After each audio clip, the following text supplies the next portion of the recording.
Hello everyone, welcome to legal prudent study channel.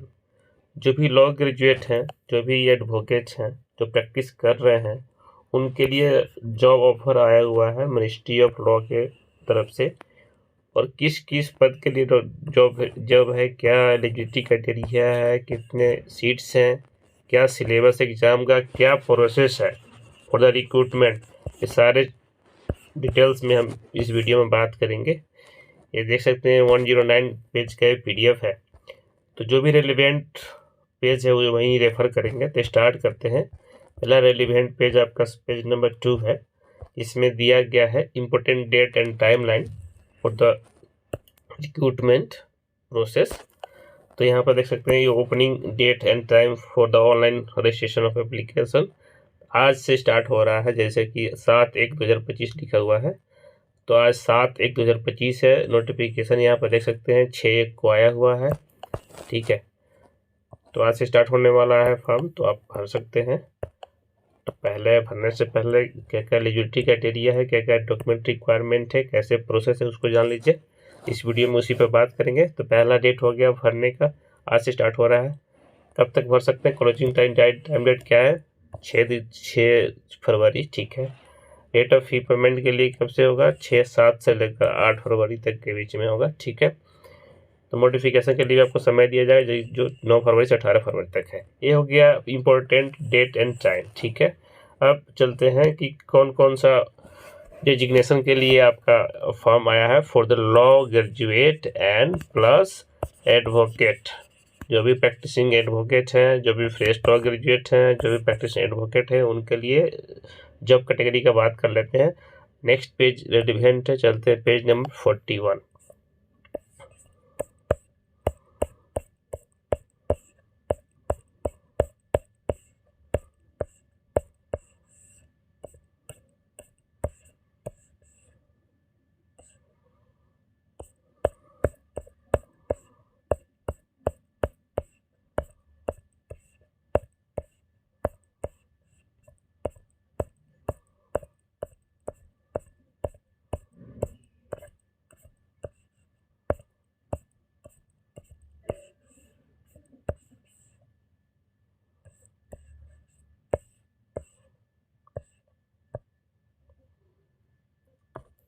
Next page relevant है, page number 42, 41 onward.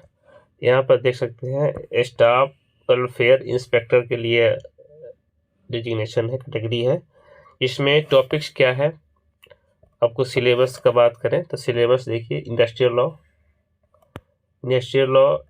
Trade union, India. पहला topic है industrial relations, जिसमें industrial dispute act पढ़ना है, industrial trade union act, industrial employment standing order act. ठीक है। दूसरा topic है सोशल सिक्योरिटी लेजिस्लेशन में आपको workman's compensation act,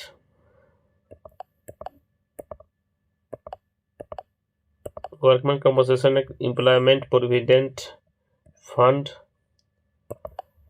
employment sales insurance act, maternity benefit act. ठीक है। नंबर ऑफ क्वेश्चन यहाँ पे देख सकते हैं 9 से 11 क्वेश्चन इससे रहेंगे, 9 से 11 इससे, 9 से 11 इससे, सारे से ऐसे क्वेश्चन का वेरिफिकेशन किया गया है। टॉपिक थर्ड में आपको law relating to the wages. ठीक है, लॉ रिलेटिंग टू वेजेज पूछा जाएगा। The minimum wages act, the payment of wages act, payment of bonus act, payment of gratuity act. ठीक है। नेक्स्ट है legislation affecting conditions of work, Indian factory act, the mines act, the basic computers and application inputs and output devices, MS word आपको जानना होगा। ठीक है। तो इसे 3 से 5 क्वेश्चन आएंगे। राइट टू इन्फॉर्मेशन 2005 का है। इसके बाद ऐसे प्रोविजंस दे रहा हूँ, प्रोविजंस उसमें 2 से 4 क्वेश्चन। न्यू पेंशन स्कीम क्या है, उससे रिलेटेड 1 से 3 क्वेश्चन, टोटल 50 क्वेश्चन होंगे आपके। ठीक है। नेक्स्ट डिजिग्नेशन है चीफ लॉ असिस्टेंट। ठीक है। उसका सिलेबस देख लेते हैं। इंडियन कॉन्स्टिट्यूशन में किस एम्फसाइज किया है, उस पर अगर बात करें, preamble and salient features, fundamental rights and duties, director principle of state policy, Indian legislatures, executive and judiciary, ठीक है। फंडामेंटल राइट आपको पता ही है, पार्ट 3 में है। ड्यूटीज पार्ट 4A में है। DPSP पार्ट 4 में है, ठीक है। यूनियन एंड लेजिस्लेचर आप देख लेंगे, इसे 3 से 5 क्वेश्चन आएंगे, ठीक है।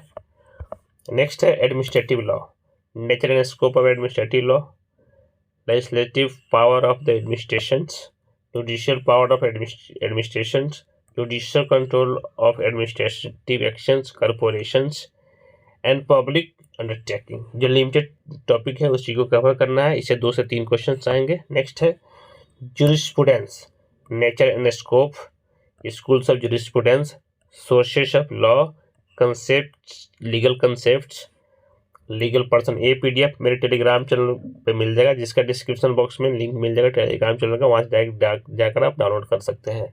और अब फॉर्म फिल करने का भी लिंक डिस्क्रिप्शन बॉक्स में मिल जाएगा, डायरेक्ट वहाँ से जाकर डाउनलोड फॉर्म फिल कर सकते हैं। Law of taught, general concept जैसे पूछा जाएगा, ठीक है। लॉ ऑफ टॉट्स होता है, लॉ ऑफ टॉट्स होता है, ठीक है। तो इस तरह से कंसेप्ट बनेगा। फिर से क्वेश्चन आता है कि damnums and injuria, injurious and damnum, Ashby versus White, classical grammar school case, ठीक है। राइट इन रेम होता है कि राइट इन पर्सनम होता है। इस तरह के जनरल प्रिंसिपल्स क्वेश्चन पूछा जाएगा, रीजन से क्वेश्चन पूछा जाएगा। जो भी बेसिक कंसेप्ट है, general concept law of torts का, उसको पढ़ना होगा, ठीक है। हिंदू लॉ में देखते हैं sources of marriage, divorce, maintenance, adoption, succession, सारे इससे रिलेटेड जितने भी एक्ट्स है उसको गो थ्रू करना पड़ेगा, ठीक है। जो भी रिसेंट डेवलपमेंट है उसको भी गो थ्रू करना पड़ेगा। 3 से 4 क्वेश्चन इससे पूछे जाएंगे, टॉट से आपको 2 से 3 क्वेश्चन पूछे जाएंगे, और जुरिस्प्रूडेंस से 3 से 4 क्वेश्चन पूछे जाएंगे, ठीक है। Code of civil procedure, generals, suits, executions, order कितना में एग्जीक्यूशन कमेंट बॉक्स में बताएंगे। आपको ऑप्शन देते हैं 21, ऑर्डर 21, 22, 23 एंड 24। तो किस में है एग्जीक्यूशन का प्रोविजन? ये एग्जीक्यूशन के इतने हिंट्स दे देता हूँ। सबसे बड़ा ऑर्डर यही है जिसमें अप्रॉक्स 106 यानी इतने इसमें रूल्स दिए हुए हैं। इसको आप कमेंट बॉक्स में बताइएगा, ठीक है। आगे बढ़ते हैं।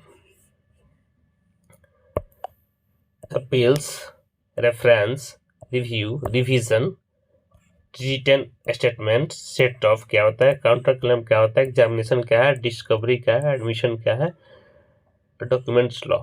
एक इतने सारे टॉपिक जो है under civil law, civil procedure में कवर किए जाएंगे, जिससे 5 से 7 क्वेश्चन पूछे जाएंगे। उसके बाद आते हैं भारतीय नागरिक सुरक्षा संहिता। देखिए यहाँ पे ऐड कर लिया गया है भारतीय नागरिक सुरक्षा संहिता, ठीक है। इसमें वेरियस सेक्शन पूछा जाएगा, ठीक है। जो CRPC को चेंज करके भारतीय नागरिक सुरक्षा संहिता कर दिया है, BNSS, ठीक है।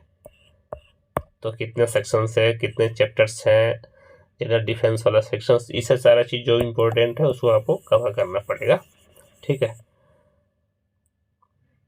Sorry I am so sorry, Bharatiya Nagarik Suraksha Sanhita is talks about procedure, not like substantive law. मैं IPC BNS में चला गया। भारतीय नागरिक संहिता, इट्स भारतीय नागरिक सुरक्षा संहिता जो CRPC को चेंज करके BNSS बनाया गया है, ठीक है। BNSS 2023 जो 1 जुलाई आपको 2024 से इन्फोर्स में आया। 3 क्रिमिनल लॉज। पहला है आपको भारतीय न्याय संहिता, भारतीय नागरिक सुरक्षा संहिता, भारतीय साक्ष्य अधिनियम, ठीक है। 2023 का तीनों लॉ है। भारतीय न्याय संहिता IPC को बदल दिया, ठीक है। भारतीय नागरिक सुरक्षा संहिता CRPC को चेंज कर दिया। भारतीय साक्ष्य अधिनियम इंडियन एविडेंस एक्ट को चेंज करके बनाया गया है, ठीक है। तो यहाँ पर देख लेंगे कितना नंबर का कौन सा एक्ट है, इससे भी क्वेश्चन आ सकता है। 46, 45, 46, 47 इस तरह का तीनों एक्ट है 2023 का, तो इसको देख लेंगे। अब आते हैं नेक्स्ट है आपको भारतीय न्याय संहिता। यहाँ पर है जो IPC को चेंज करके बनाया गया है, ठीक है। तो न्यू लॉ पूछा जा रहा है, यहाँ पे देख सकते हैं न्यू लॉ पूछा जा रहा है। यहाँ पे चीफ लॉ असिस्टेंट में न्यू लॉ कवर किया गया है, ठीक है। तो भारतीय न्याय संहिता भारतीय साक्ष्य अधिनियम, भारतीय न्याय संहिता में general punishments, abetment, criminal conspiracy, offense against the state, contempt of lawful authority of public servant, false evidence, offense affecting the human body and property। ठीक है, तो ये सारे टॉपिक जो है कवर किए गए हैं भारतीय न्याय संहिता 2023 में। भारतीय साक्ष्य अधिनियम का बात करें, जो इंडियन एविडेंस एक्ट को चेंज करके अभी भारतीय साक्ष्य अधिनियम नाम रख दिया गया है। The relevancy of the facts क्या है?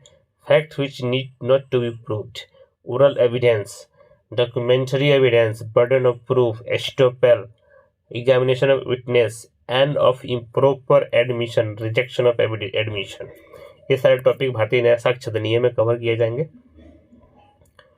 नेक्स्ट है Indian contract act, agreement, contract, proposal, acceptance, consideration, capacity to contract, facts vitiating, consent, legality, object, ये सारी चीज़ें जो है कवर किए गए हैं इंडियन कॉन्ट्रैक्ट में। लिमिटेशन एक्ट में देख लीजिए, जो सीपीसी के साथ पढ़ना होता है, preliminary and limitation of suit, appeals, application, periods of limitation, acquisition of ownership by possession and miscellaneous. अगर ड्यूएलएलबी का स्टूडेंट है तो आपको ये सारे टॉपिक कवर कर दिया गया है, ठीक है, उसको गो थ्रू कर लेना है अच्छे से, ठीक है।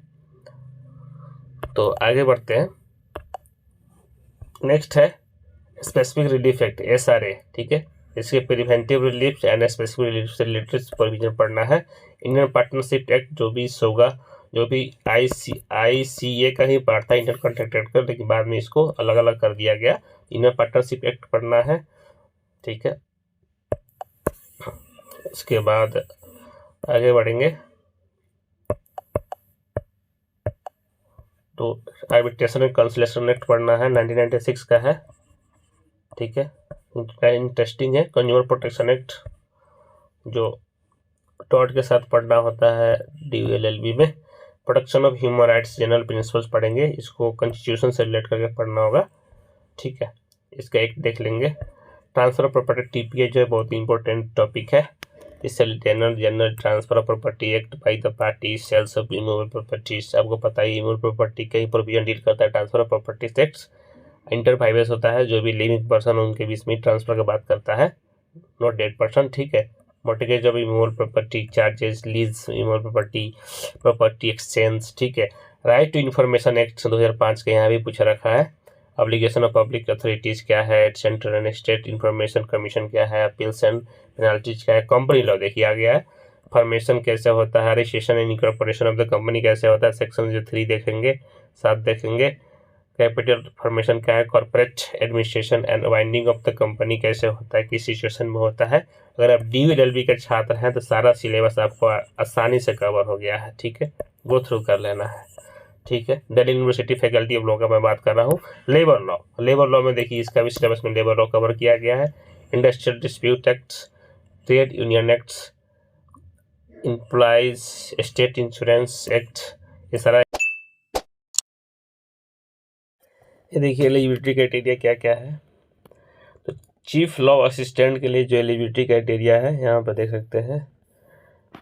University degree in law with 3 years standing practice as pleader at bar, ठीक है।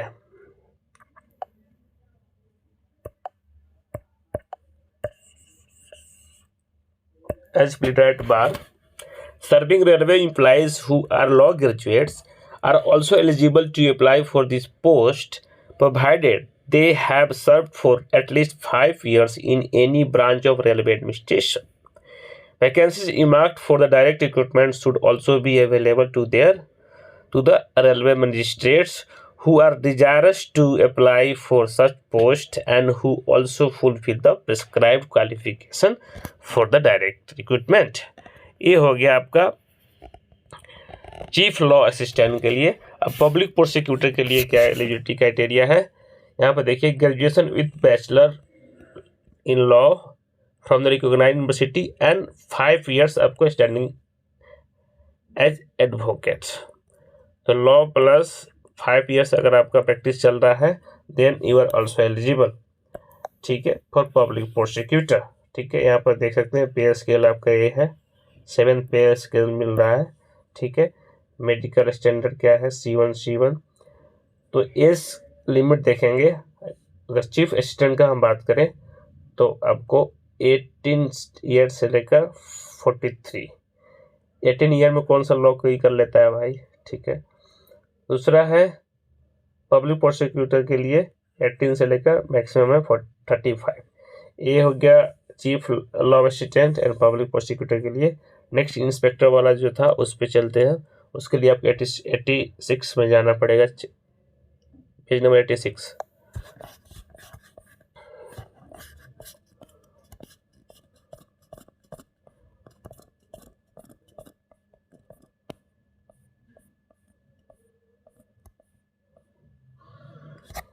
ये देखिए,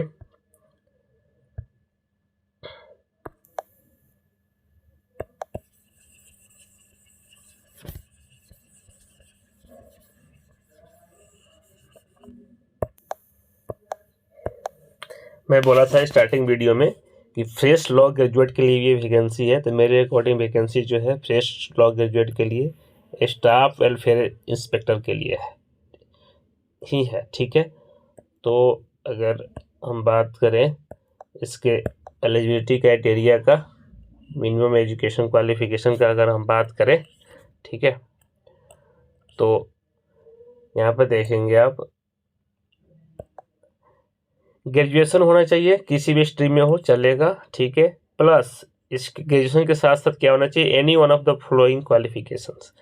तो कोई भी एक, यानी कि अगर आप लोग you are looking for job in ministry of railway on the basis of your LLB degree, then LLB degree होना चाहिए with paper in labour law. अगर आपका कोई LLB जो कोर्स कर रहे होंगे, किए हैं, उसमें अगर लेबर लॉ आप पढ़े हैं किसी भी सेमेस्टर में, then you are eligible for the post staff welfare inspector, ठीक है। इसके पे स्केल जो होगा 6 मिलेगा इसमें, ठीक है, ठीक है। और यहाँ पे पे स्केल देख सकते हैं अकॉर्डिंग कितने पैसे मिल रहे हैं। ये अप्रॉक्स 50,000 मेरे अकॉर्डिंग हो सकता है।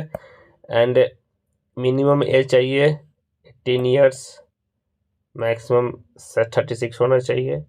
मैक्सिमम लिमिट है 36, मिनिमम 18 ईयर्स। अगर इसके बीच में अगर आपका एज फॉल करता है देन यू आर एलिजिबल, ठीक है। तो ये रहा 3 पोस्ट, उसका मैंने आपको एलिजिबिलिटी क्राइटेरिया बता दिया, एग्ज़ाम का सिलेबस बता दिया, प्रोसेस फॉर रिक्रूटमेंट मैंने आपको बताया, ठीक है, इन डिटेल्स। और जो एक कॉमन सिलेबस है जो सबके लिए कॉमन है, उस पर हम चलते हैं। पेज नंबर 13 में जाना पड़ेगा आपको।